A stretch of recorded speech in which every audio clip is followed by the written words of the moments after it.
Hello, everybody. Oh, no, you? Fuck. You? Okay. Shit, you. All right. Me, No, you, no. me. No. You. All right, go ahead. I'll do the next one. Welcome to another fantastic episode of the Quotable Podcast. We promised you a bonus episode, and we are delivering on our promises. Yeah, take that, FCC. God damn right. Motherfucker. I can sit here and honestly tell you, that letter that I got from the FCC that said, don't make so many penis references. Okay, right. Well, I tell you, they received a well-worded letter in return. They sure did. It was a witty retort, if you will. Although now, looking at it, it might have been a scam. Wait, was it a phishing email? Or was it an actual Probably letter? shouldn't have paid him off. Was Well, we'll cross that bridge when we come to it. You know what? It'll Yeah. be fine. Yeah. If you ignore it long enough, it will just go away. Yeah. Yeah. That's how I've lived my life. Yep. Just like my ex-girlfriend. Just ignored her long enough, and yes, I don't know where she is. But good. Yeah, don't care. Good.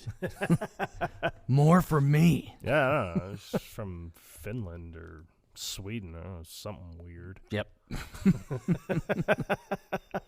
I was going to say something, but it's too soon, so I will refrain.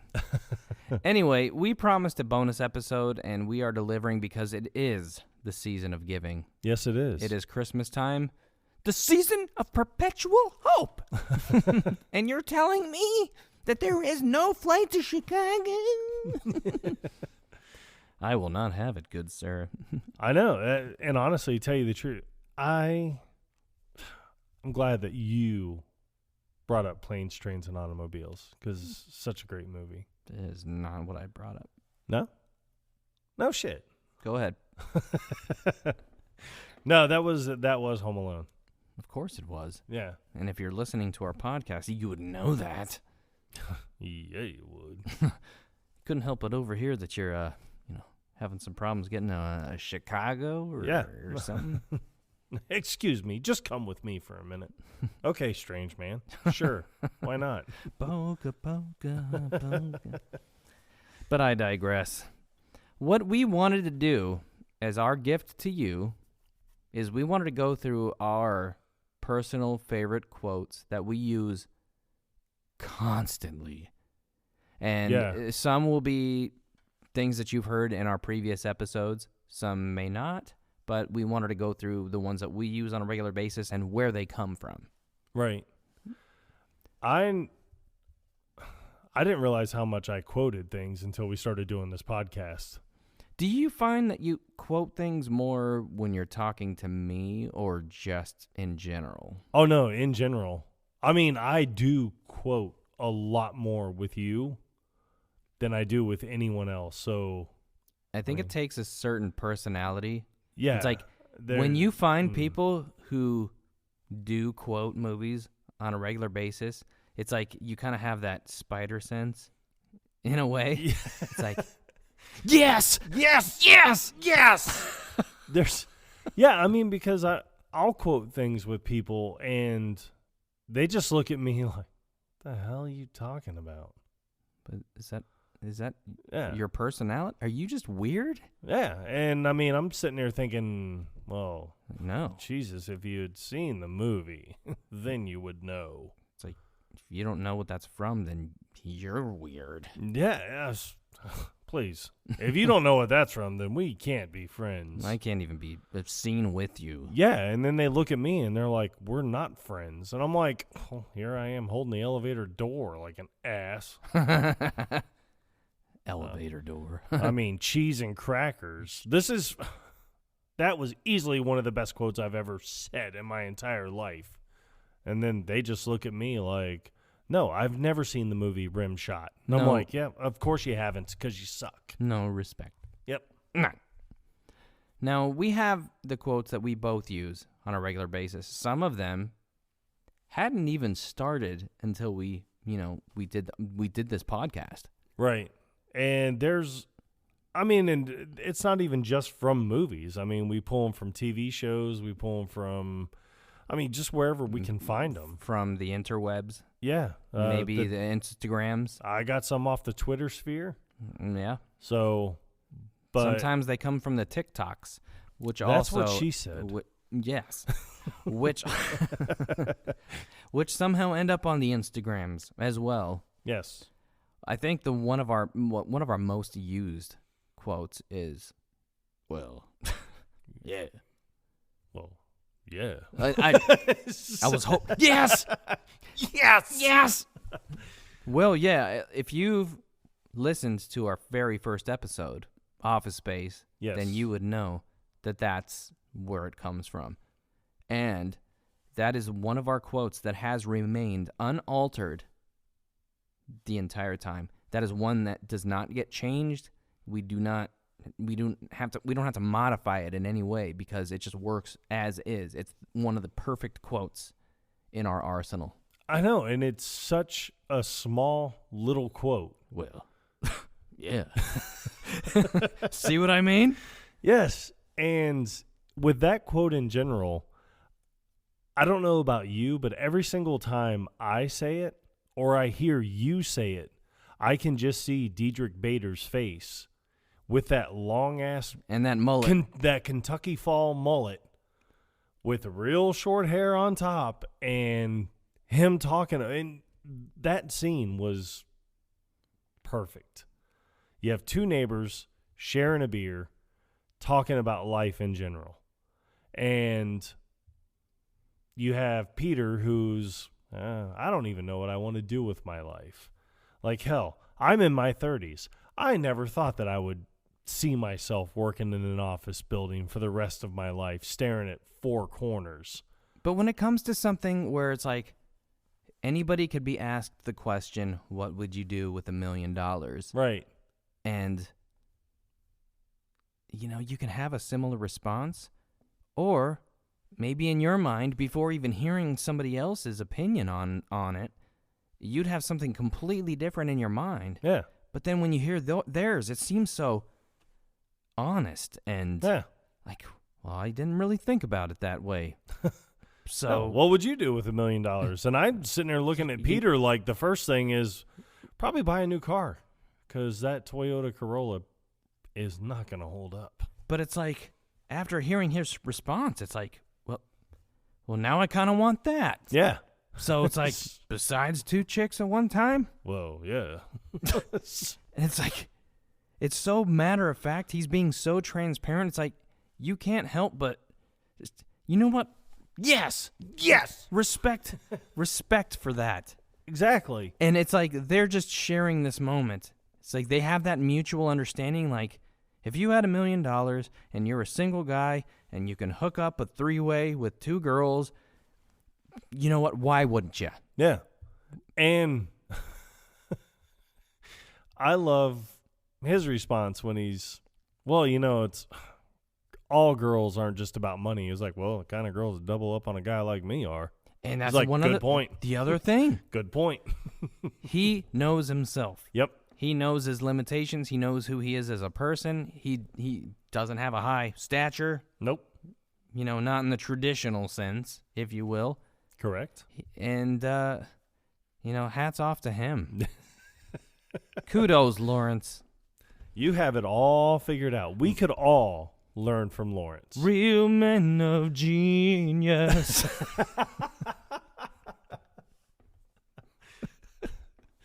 One of my favorites is, and you hear me say this all the time.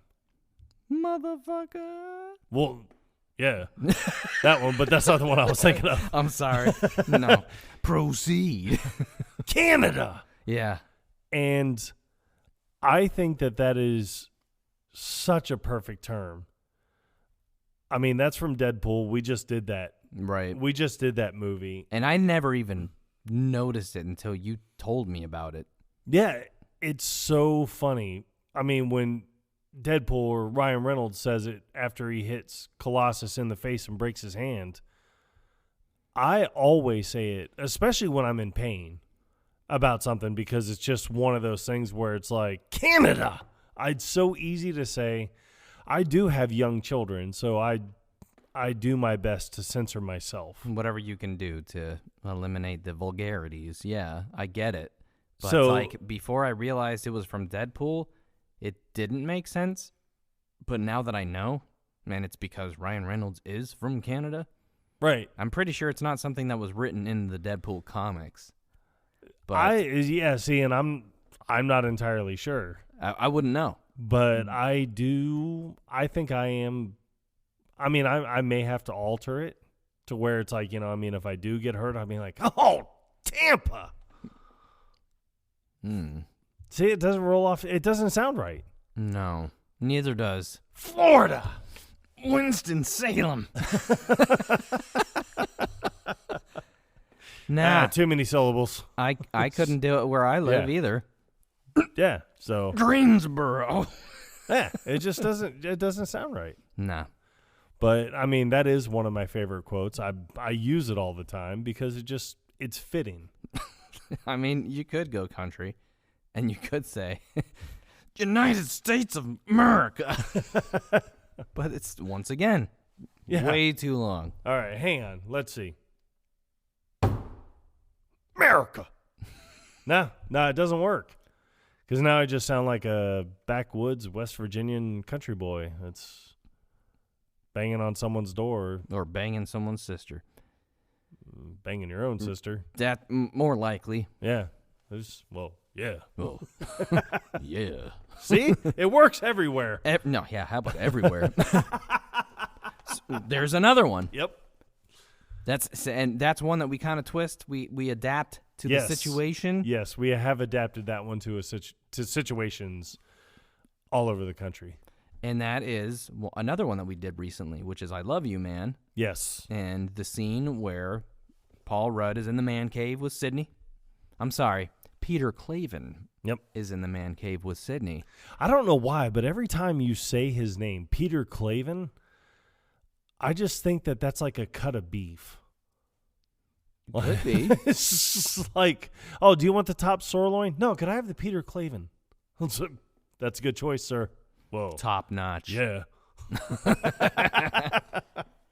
But when they both come to the understanding that they think Rush is like the greatest band of all time, Yeah, how about of all time? I mean,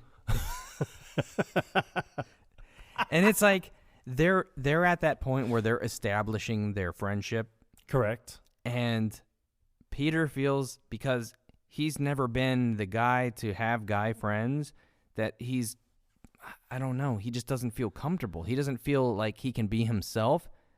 When he's trying to be himself, it just doesn't come across right. So it's like, I'm gonna try to impress this dude because I want him to be my friend. Correct. So I'm just gonna repeat what he says because it's like, I'm securing my stance on this topic. My opinion here, it matches yours, but it's like, how about of all time? It's like, he literally just said that. Yeah. But Sydney's, he's kind of like, he's a good dude. He's trying. I don't think he feels like I don't think he feels like Peter's trying too hard. I think he just feels like I think he's that just awkward. Honestly, I think that he just sees through the entire kind of like ruse of the situation where it's, oh, I can tell that this guy's never had a friend.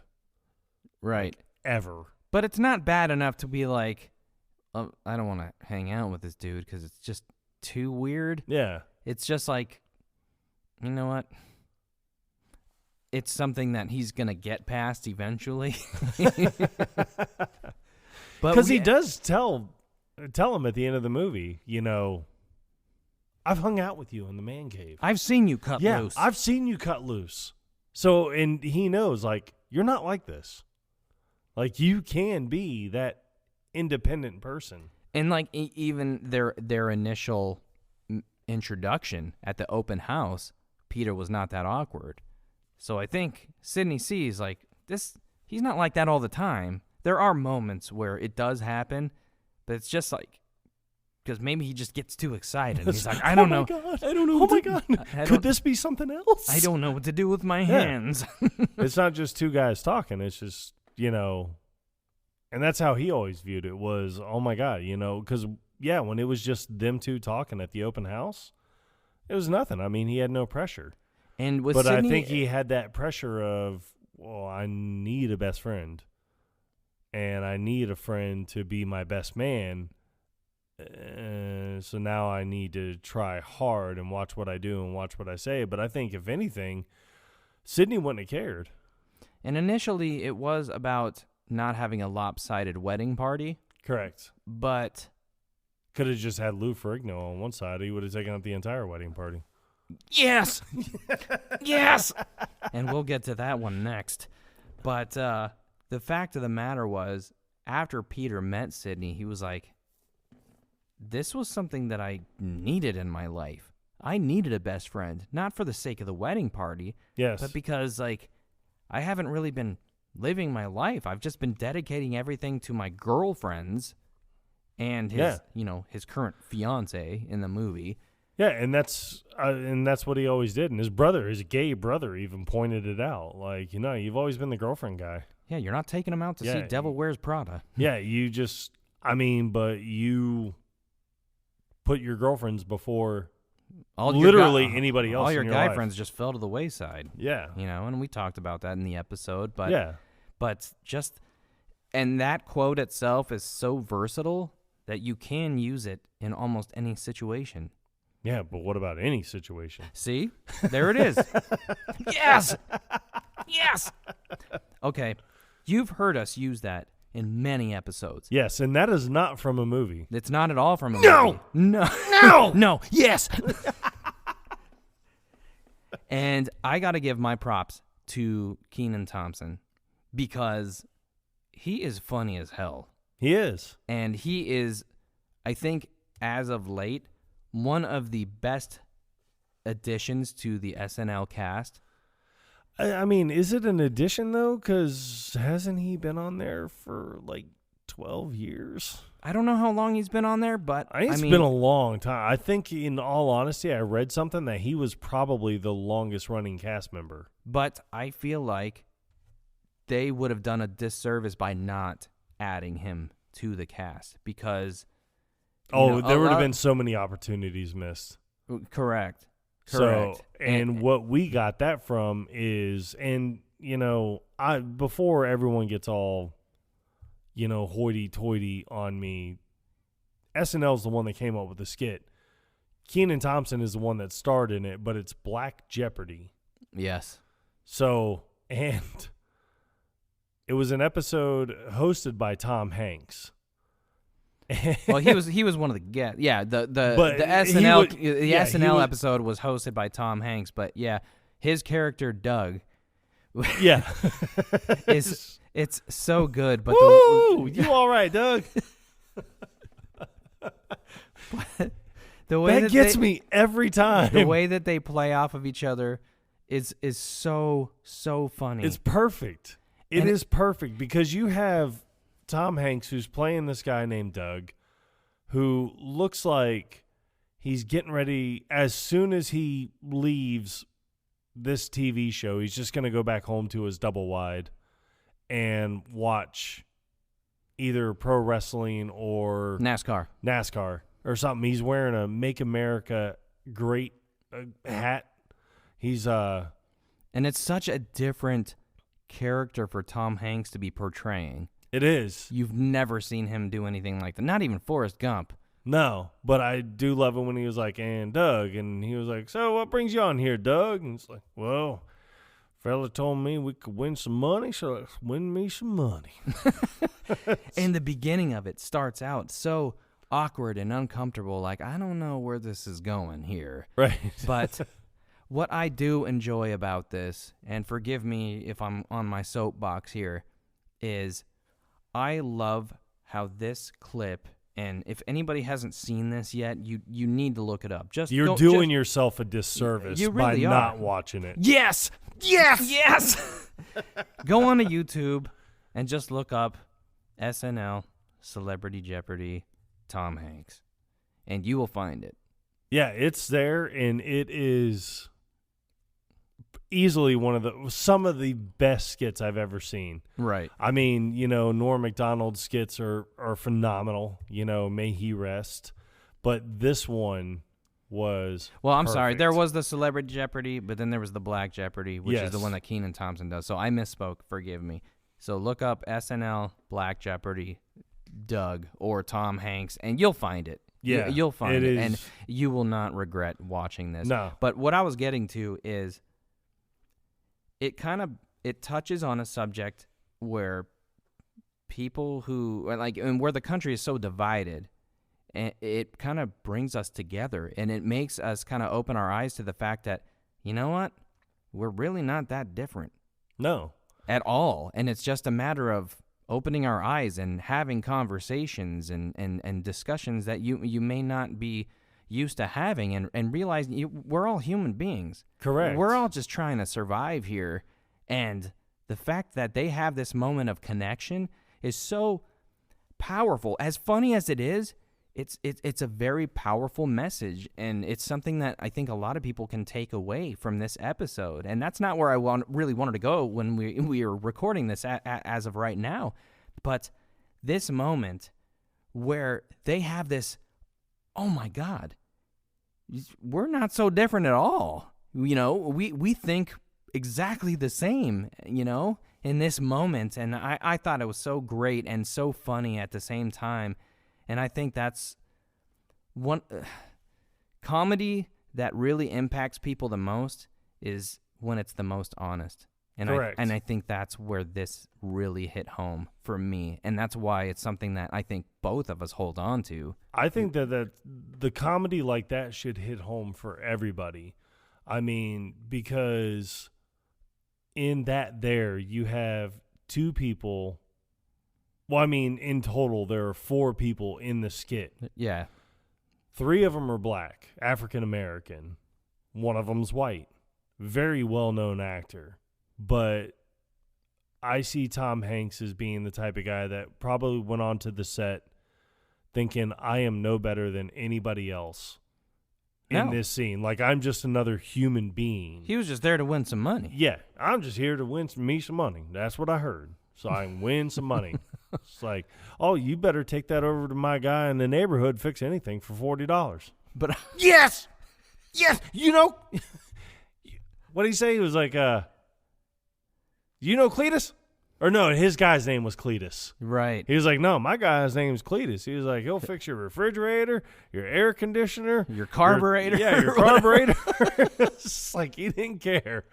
But the comedy like that, I mean, it speaks volumes. Because, that's just one of those things that, and a lot of people are like, well, that could be an old skit. Well, he's wearing a Make America Great Again hat. So, I mean, that's Donald Trump's presidency. Like, you immediately assume there's going to be some tension here Correct. on this episode. But then, even then, it's like, where we are divided as a country, if people could just sit down and talk like adults, like we Right. used to. Yeah, not argue. Yeah. Actually just talk. There's not an argument ensuing. There's nothing. I mean, a good portion of my friends now are African American, and we get along phenomenally Right. because we're able to joke. You can joke about things. You can joke about situations. And I've told you several times, the first person that I'm going to make fun of is myself, right. because I know that I'm an idiot. Yeah.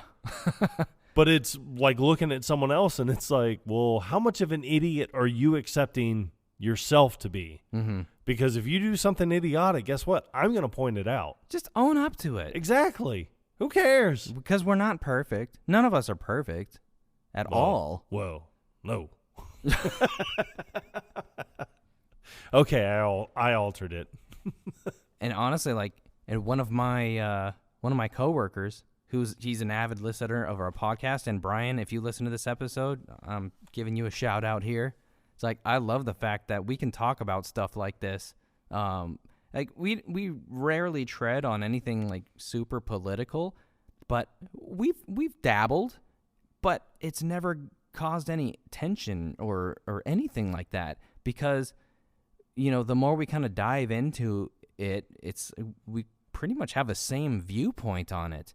And I think the more people open their mind and just start that conversation, they realize that it's like we're really not that different. We all want the same thing ultimately. It's just we've been used to things being a certain way for so long. It's like we maybe we don't know how, or we're scared to. Just have a discussion. Just make things happen, but do it together. And that's what it's really all about. But I mean, that's not wasn't the whole point of this episode. But that was one thing that I kind of took from this episode of SNL, and this one clip. It was so great, and I think I'm just gonna continue using that. That's not gonna go away anytime soon. Yes, yes. That's a real tear. I haven't cried like that since Titanic. That one's from Zombieland. Another episode we did earlier on. Not the taste. The consistency. And I do say that about a lot of stuff. And that's one that remains unchanged. Oh, yes. Yes, I will not change that one because there are things that I don't want to say that there are things that I don't like the taste of, but I am a lot like Tallahassee in that movie. I do not like coconut at all. I've tried on several different occasions, and there are very, very few things that I cannot stomach. Mm-hmm. And coconut is at the top of that list. For me, along with like liver or anything like that. I mean, but if someone's like, oh, I made, broccoli, Brussels sprouts, cream cheese, and paprika, I'll be like, okay, I'll give it a whirl. I mean, growing up, my dad used to buy Brunschweiger, and it comes in a tube, kind of like that Jimmy Dean sausage. Correct. And you just put it on bread with he would use Miracle Whip. And, I prefer mayonnaise myself, but either way, we just... Yeah. Red-blooded Americans. Right. prefer mayonnaise. But it's like we would just put that on bread and eat it. We would just eat that Brunschweiger. And for those who are unfamiliar with it, it's basically like pate. It's made with liver, and it's got a very, very potent flavor. Very potent. And I'm not saying I wouldn't eat it now as a grown-up. I mean, my taste has definitely evolved the older that I've gotten. But the one thing that I still, to this day, cannot stand is lima beans. Because, yeah, and it's like mush. Yeah. I mean, but I sit there and look at it like, well, I mean, if I have to live, I'll eat it. I won't enjoy it. But it is definitely not the taste. It's the consistency. It is the consistency. Yes. But a lot of things that that people tend to not like due to consistency does not bother me anymore, because in a lot of cases it's like the crunch. For my brother, he hated onions. Mm-hmm. Even if they were chopped really, really fine and put into like a meatloaf, he could still sense it on his, and he would hate it. And it's like, it never bothered me. I enjoyed onions even raw from the age of like 6, I think. And so raw, cooked, I don't care. Give me onions all day long. Yeah. It doesn't bother me. My mom, may she rest, used to make something when I was younger where she would slice an onion, not dice it, but slice an onion, slice a cucumber, and then fill up a container full of vinegar. It was the best thing I ever ate. I loved that meal. She would make it with anything. I mean, hell, she was making elbow pasta and tomatoes. Nice. With onions and cucumbers. I like that. Goulash with onions and cucumbers. Oh, God, bless it. It was so good. So good. Onions and cucumbers are delicious. Yeah. And then you're just going to soak them in vinegar? Like, son of a bitch. I'm in. Never thought about that. The cucumber accents the vinegar in such a way. And there's another one. Yep. We use that Constantly now. all the time. Yes. Yeah, how about all the time? What if we did it all the time? But, I mean, and I think it's because when you and I first started doing this podcast, we would have, I mean, I know that there are very few movies that you had problems with, but there's a good majority of movies that I had problems with just trying to memorize, because I wanted this podcast to be perfect. I wanted it to run smoothly. I wanted it to be great from beginning to end. I wanted our listeners to enjoy every minute of it. So I felt that, I've seen Office Space, 4 or 5 times in my life, so we better watch it another 46 times. At least. So I can have this adapted to memory, so we can do this podcast and bring an excellent show. And that was one of our faults in the the beginning, because we were so focused on being perfect and nailing each quote from beginning to end and keeping each episode in chronological order as it happened in the movie that it just became homework. It wasn't enjoyable for us. Yeah, And I wasn't having fun doing it. I don't know how many times I'd sit there and be like, oh, God, I just got off an 8-hour shift at work, and now I have to go home and watch this movie, write down literally everything that they say and just to get to this point. And I'm right. like, this is not fun. And some of the podcasts that I listen to, the ones that I really enjoy are the ones that aren't scripted. I mean, not to say that a lot of them are scripted or anything like that. I think most of them are not. But the ones that I enjoy are when people are just sitting down and having a conversation. Correct. And I wanted us to be able to sit down and talk about the movies that we love and enjoy. And we may not get all the quotes perfect, and that's not our aim. We're not going to get perfect. We're not going to get them perfect every time. No, because I have told our listeners, after I think like episode 4, I demand just okay. Yeah. So if I can leave this booth knowing that I did just enough to be okay. Now, I'm not one to advocate participation trophies because I do not celebrate mediocrity, my friends. Absolutely not. But if we can make the podcast as good as it can be just by showing how enthusiastic we are about the movies that we like to talk about, I think we're doing our job. Correct. Because it's not about perfection. It's just about what we bring to the table. If we're giving it our all in each episode, then that's why we're here. And obviously because it's fun. I love talking about these movies. Yeah. Well, that's interesting, man. That's fucking interesting. Well, I mean, yeah. There's our next one. However, we still have to tell them where the other one comes from. Well, I'll let you tell it. Well, because you tell it better. No. You tell it best. You just want me to tell it because we've gone on so many tangents that we don't even remember what our last quote was. No, it was you want to put the pressure something on me. about the thing with the with the lady.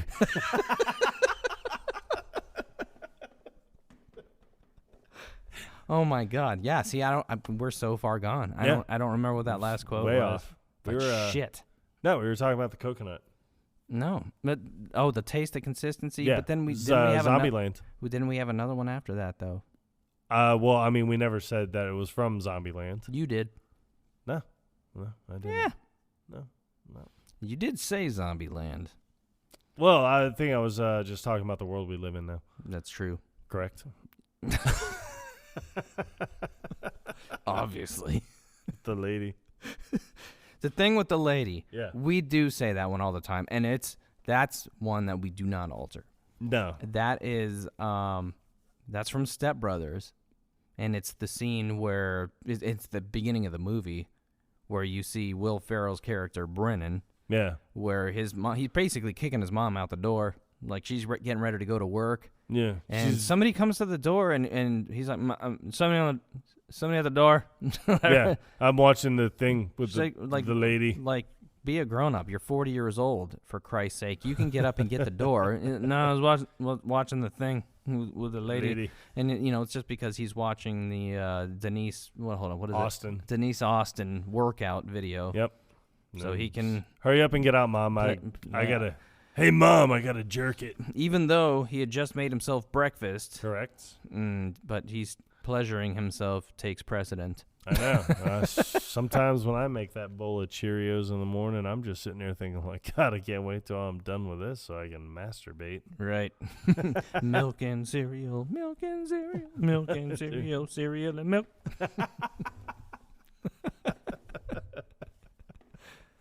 A lot of our quotes that I find we like us using, even just in casual conversation, come from Anchorman. And we've pointed that out. Yes, we have numerous times. I mean, but that is one of those movies that everything about that movie is quotable. Yeah, and not to mention the fact that 60% of the time it's quotable. It works every time. Every time. But it is one of those movies where, I mean, I could have it committed to memory and pull a quote out anytime I need one. Right. Just because of all the stuff that happens in it and how relevant it is. Now, the movie takes place in the 70s, yeah, but I mean, I don't know how many times, even this past weekend, when you and I have used the quote, "When in Rome." It's just like, yes. Go continue. On. Go on. And it's just, I mean, just saying it with such intrigue, like, continue. I'm dying to hear "When in Rome." Where is this going? Well, just do as the Romans do. It's like, I've never heard it.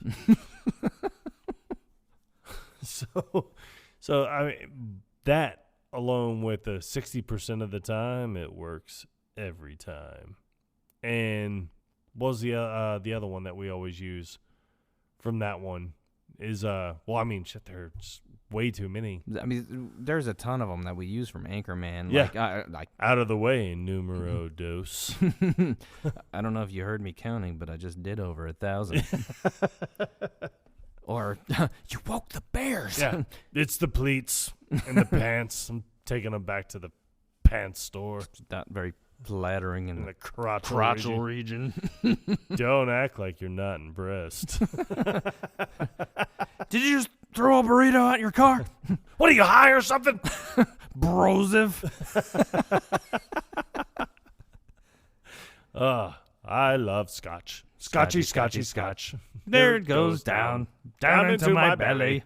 Honestly, tell you the truth, every time we come in to record, you and I always. We do the warm-ups. We do the warm-ups, but literally right before we press record, we always quote Veronica Corningstone. Just we do. Power. We do that every single time before we record. I don't ever feel like it I don't think helps us warm up at all. No, it doesn't. But it's just it's our thing. Like, it's our connection, and it's just become part of our routine where it's like we're psyching ourselves up for this recording. Yep. And it's just it's going to happen. It's going to be great. We have that mutual understanding where it's like, this is happening now. Yep. We're going to hit record and we're going to make some shit happen. Power. Occasionally we'll get into the how now brown cow. Yeah. The arsonist had oddly shaped feet. The skeleton ran out of shampoo in the shower. Knights of Columbus, that hurts. Great Odin's raven. By the beard of Zeus. Excuse me. By the beard of Zeus.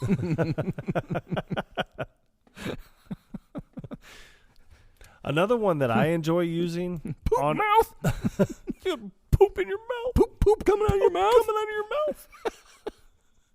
One of the ones that I enjoy using is not from Anchorman, but it is from another Will Ferrell movie. And the other guys,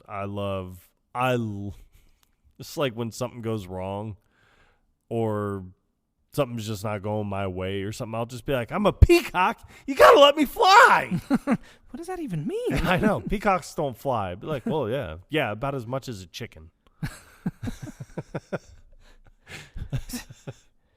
You big boy. Got big boy pants on. You wake up this morning, you put on your big boy pants, huh? He's like, God, you're so angry all the time. It's like working with the Hulk. I've mastered my emotions, and I'm only 46 years old. That's from a movie we haven't done yet, and I'm not sure if you've seen that more than the one time that you and I watched it. What is that, from Tag? No, that's from Holmes and Watson, another Will Ferrell movie. Yeah. We do like our Will Ferrell movies. Unapologetically. Well, yeah. Apartment Pop. I got to say that to a police officer the other day. Apartment Pop? Yeah, he was leaving, and he was like, oh, yeah, no, someone did a desk pop. And I was like, Apartment Pop. Which is also from The Other Guys. Yes. And I love how, like, what led up to that. It's like his coworkers, the other officers, they tried to convince Will Ferrell's character to shoot his gun in the office. Hey, when was the last time you discharged your weapon in the office? Like, okay, guys, I know you have no respect for me, but I am not going to fire my weapon in the office. He's like, oh, yeah, no, it's called a desk pop. It's like September 08? But I do love that he sits there and he was like, we honor the flag, and you spit on it every time you don't fire your weapon in the office. I don't know about But it's this funny because guy. he makes it sound like every day that you come in, you should shoot your gun in the office. They were so convincing in their arguments. I feel like they swayed me. But right. Another thing that we do from the other guys is the cucumber. Oh, accents, my God. Yes. Accents the water in such a way. But that's one that we change up. That was probably the quote that we went off on a tangent on. I think you're right. Yeah. Yes. Yes. So It just comes back full circle. When we go to Foothills, for instance, Yes. To grab a beer, maybe some dinner, Correct. Perhaps a Sandwich. The mint jelly accents the Sandwich shredded pork in such a way. It can be used for anything. Yeah. Anything where something complements another thing. And I use it a lot, especially when it comes to, I mean, that I cook out a lot. I grill a lot of food. Yeah, But- how about a lot of food? But when I marinate something, I will say about I'll be like, yeah, the marinade Accents the chicken in such a way that, and I'm just really hoping that someone interrupts me because I don't know how Will Ferrell was going to finish the story about the water. You don't know where this is So going. I don't know how I'm going to finish the story about the chicken. And so we never do. We just, everything that we say, it ends in a ... Yep. So it's, Fill in the blank. and that is a shout out to our favorite watering hole, Foothills in Winston-Salem, North Carolina. So if you are in the area on a Saturday night, I mean, come by, say hi to us. And be nice. Tip your waitresses and bartenders because Yes, they are all fantastic. Especially if it's Olivia and Jennifer. Right. Then you tip them extra. And if there's time, Nate. Yeah. If he's there. If he's there. He's which not. you'll know. He's usually there. And if Yeah. the other two aren't there, he's usually there Yeah. because he's filling in. What? Yeah, that is very true. If he's there, then Olivia and Jennifer are not. Shane, he may not always be there, or Nope. he is there, but he's not making a Sandwich, he's making salads, Yeah. which is weird. Yeah, which is funny because I always thought he was the main chef, like in charge of the kitchen. Well, he and- was until he started overusing the mint jelly. For Christ's sake, man. Well, I mean, what's funny is the last time we were there, I was like, oh, is Shane here? And they're like, yeah, I think he's in charge of fries tonight. I'm like, what? There's a fry department? Is the bar out of curly fries? There's a shortage of... Must be a restaurant emergency. It's probably a work emergency. What, the bar ran out of curly fries? They don't have curly fries. No, they don't. And yeah, when Jennifer hung up on me that night, that's why. I was like, yeah, the bar ran out of curly fries, and she was like, we don't serve them. Click. That is a moment that could have happened in a movie, but it did not. It did happen in a movie. It happened in real life, though. No, I'm talking about the conversation with Oh, Jennifer. yeah. Yes. The conversation with me and Jennifer actually did happen. No, but the I got quote- it from a movie. The quote that you said to her, yes, Yeah, and that came from Just Friends correct. with Ryan Reynolds. May he rest. Oh, I mean, Yeah. hopefully he's resting somewhere. Yeah. Yeah. I'm sure he's sound asleep by now. What time is it in Oh, Canada? it's 6:15. So he's either in well, I would imagine he's either in New York or L.A. I don't know where the hell he lives. All these people New York live and in- L.A. Yeah, between the two. So it could be 3:15. Yep. Where he's at. or 6:15. Either way, Either I hope way. he's resting. Yeah. So he works hard. Or doing something that he enjoys. Yeah. Like, making fun of his kids. Well- Because in all honesty, I love making fun of my kids. Yeah. Change the record. There's another one. There's another one. We found it. I knew we were going to say- stumble across Yep. that. Oh, that we say all the time. Yeah, how about all the time?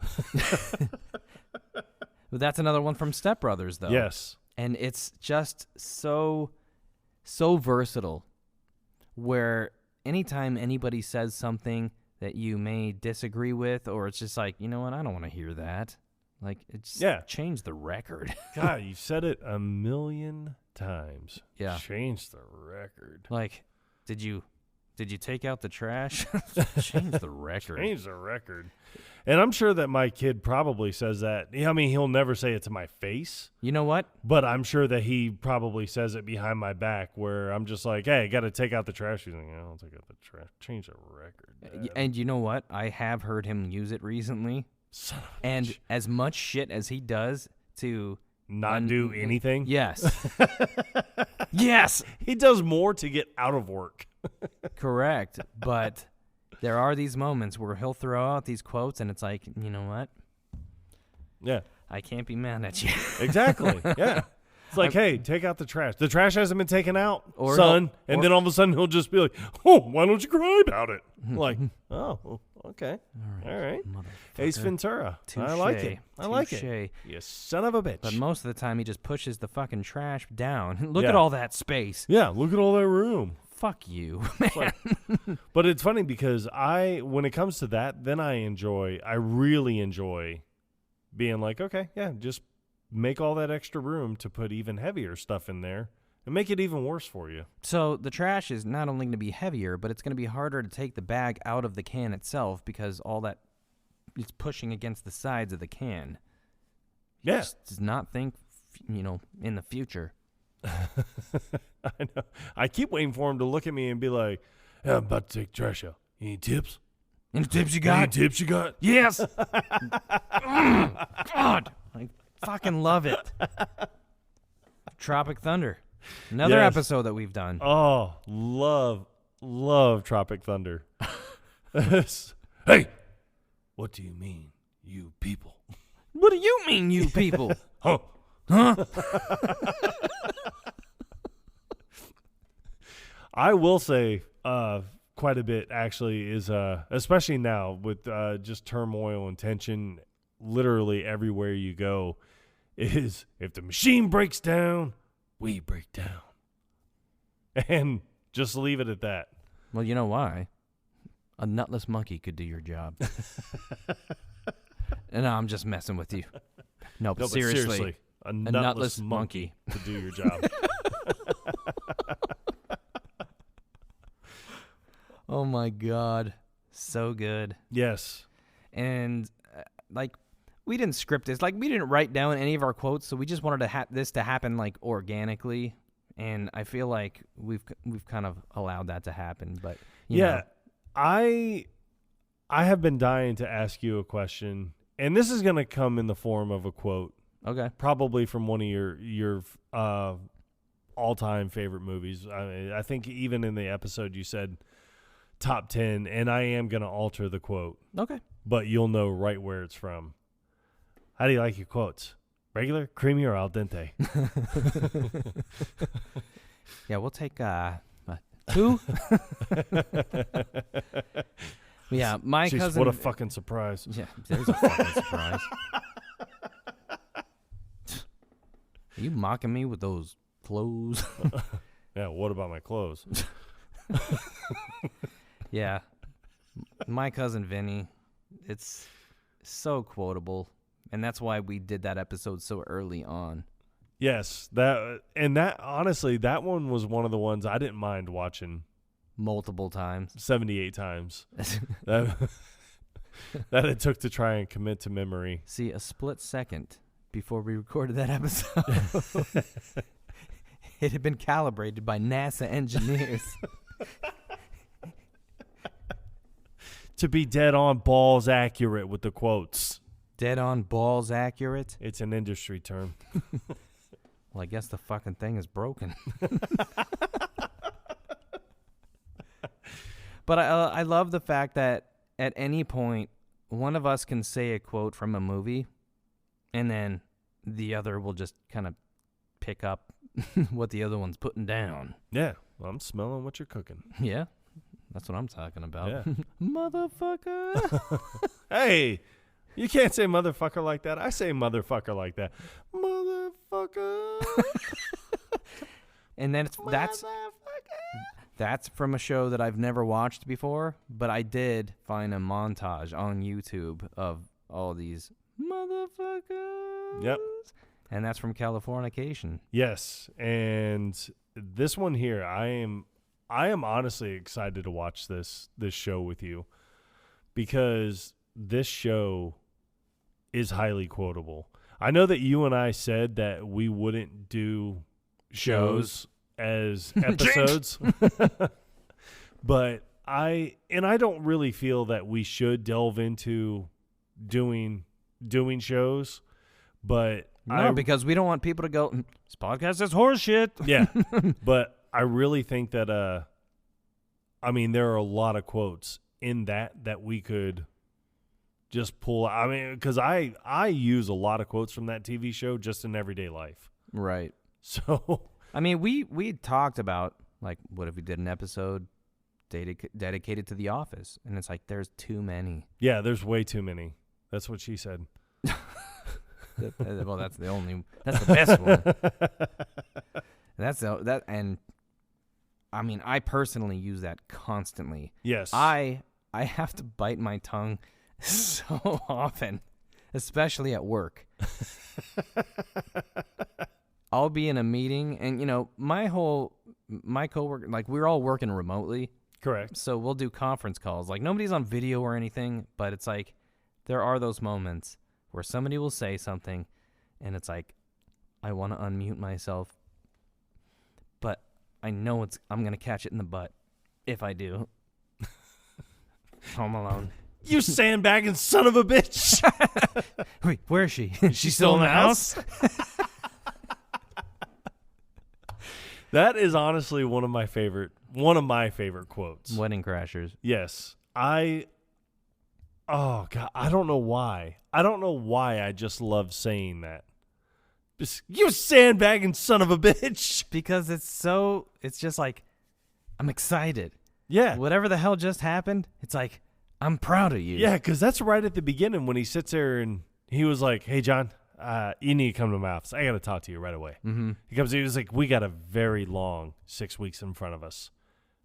It's wedding season, baby. He's like, you sandbagging son of a bitch. I love saying that. I don't know why. I like saying this one because I'm never really in the position to say this one, but I'll just all of a sudden utter, call me kitty cat. I don't know why. Yeah. It's probably the wrong thing to say when I'm at church, but I say it at church a lot. Not sure. Not sure why. But then another one is, you motorboating son of a bitch. What are they, built for speed or comfort? They real? Do you motorboat? Just The other, and it's so weird because if you play that scene in slow motion or you pause it at the right moment, Vince Vaughn's mouth just looks so fucked up. You'll thank me later. But the other one that I do like to use, and it's like, it's not as easy to throw this out there, but You tell that mean ocean, Todd. Yeah.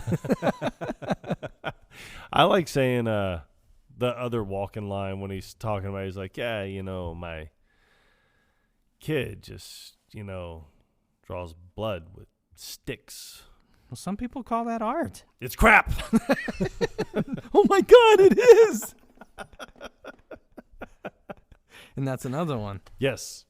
But that's one that we do have to alter, but it's also from Anchorman. It is.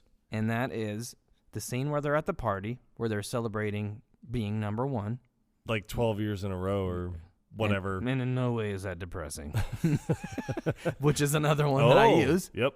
Oh, Ron Burgundy, I got a big story for you, and it's right here. Oh my God. Pointed to your boobies. Oh my God, you did. Oh, and I think that's the one that we lost is the 60% of the time. It works every time. That we use that like every time. All Yes. of the times. Yes. Every of the times. If I could get my hands on some Sex Panther, I would use that quote even 60% more of the time. Well, that's Every time. because it's made up with bits of real panther. So you So know it's good. I do love, because at work, there's a factory right next door, and sometimes they are mixing up some type of chemical dyes or something Does it accent the air in such a way? that smells like Bigfoot's dick. Yes, it does. Smells like a used diaper filled with Indian food. But I will tell my coworker Breacher, I'll just be like, I'm not gonna lie, that smells like pure gasoline. This is worse than the time Quite- the raccoon got caught in Yeah. the copy machine. It's quite pungent. Stings the nostrils. In a good way.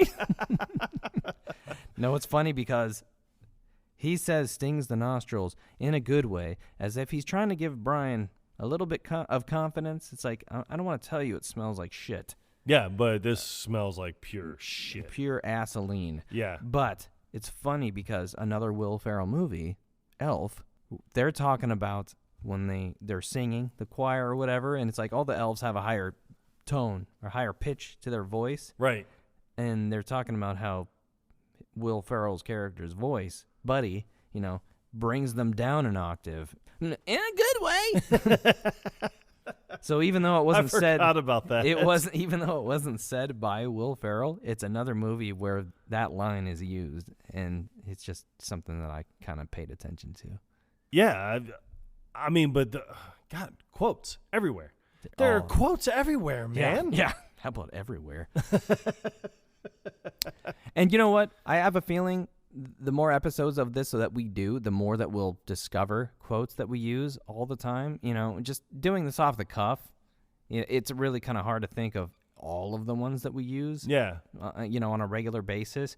But, I felt like just the ones that we can think of, just off the top of our heads, it would be exciting, and it would be a fun episode and another gift to you, aside from the two Christmas episodes that we already recorded. Correct. So I think, you want to call it here? I think it's time to wrap it up like a Christmas gift. Okay, sounds good.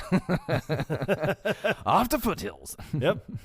So Jennifer, Olivia, we'll see you in a few. Yeah, or we'll see you on another time. Well, what about another time?